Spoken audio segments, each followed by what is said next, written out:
Friends, welcome back to my channel. जय श्री कृष्णा। भीम की पराजय के बाद द्रोणाचार्य को पहले पांडव और कौरव दोनों के गुरु थे, जो कि कौरव के सेनापति 12वें दिन बने।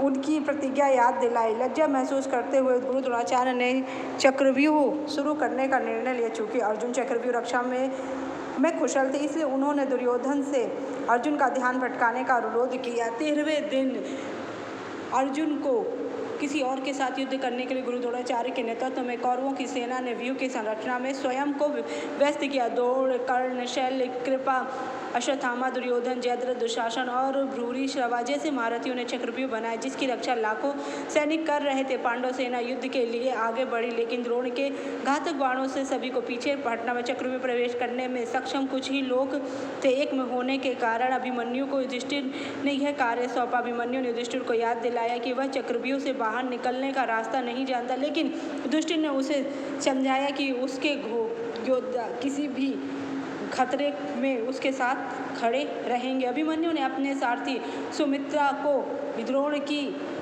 ओर जाने का आदेश दिया, जबकि पांडव उसके पीछे पीछे चल रहे थे। कौरव सेना ने अभिमन्यु पर आक्रमण कर दिया, लेकिन उसने उनकी मजबूत रक्षा पंक्ति को भेद कर उसे परास्त किया। फिर शक्तिशाली कौरव योद्धाओं ने उसे चुनौती दी। अलग अलग योद्धाओं ने अभिमन्यु, दुर्योधन, दुशासन, कर्ण, बाकी सबको उसने परास्त कर लिया। राजा आस्क का पुत्र, शल्य के भाई रुक्मण, लक्ष्मण, बृहद, बाकी राजाओं ने भी अपने पुत्र की हत्या से क्रोधित होकर द्रोण की और अभिमन्यु की हत्या का मूल योजना में परिवर्तित करने का निर्देश दिया। पांडवों की सेना को जयद्रथ ने रोक लिया, जिससे अंततः उन चारों को पराजित कर दिया, जिससे अभिमन्यु अकेला रह गया। दुर्योधन ने कुशल मामा शकुनी ने एक ऐसी रणनीति बनाई जिससे अभिमन्यु का पर एक साथ हमला किया जाए, जो कि युद्ध के नियमों के उल्लंघन था। अभिमन्यु पर तुरंत ही 6 महारथियों ने दुर्योधन, दुशासन, द्रोणाचार्य, कृपाचार्य, कर्ण और शकुनी ने हमला कर दिया। उन्होंने अभिमन्यु के रथ को नष्ट कर दिया, उनके घोड़ों को मार डाला, उसके हथियारों को तोड़ दिया और उस पर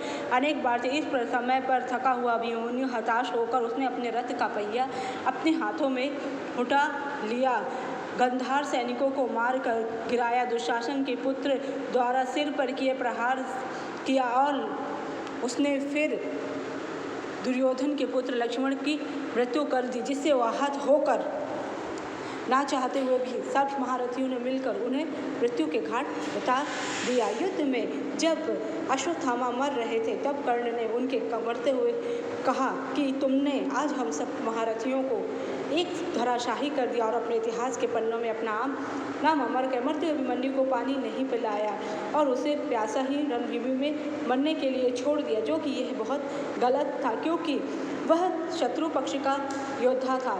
इसलिए अभिमन्यु का इस कृत्य के कारण भगवान श्री कृष्ण ने रुक्मणी को बताया कि क्यों कर्ण को ऐसी मृत्यु प्राप्त हुई, क्योंकि वह जानते हुए भी अभिमन्यु को पानी नहीं पिलाया। इसके बाद अभिमन्यु को अंतिम प्रहार से उन्हें मार दिया जाता है और कर्ण उनके मरते उनके कान में कहते हैं कि तुमने आज पूरे भारत वंश में और पूरे संसार में अपना नाम सर्वोच्च रख दिया। ऐसी मृत्यु तो कदाचित ही किसी ऐसे विरल योद्धा को मिलती है। आज हमारा नाम कलंकित हो गया। इस प्रकार अश्वत्थामा को सब 7 महारथियों ने मिलकर मारा, जो कि अनुचित। अगर आपको मेरी जानकारी अच्छी लगी तो मेरे चैनल को लाइक कीजिए, सब्सक्राइब कीजिए। जय श्री कृष्णा।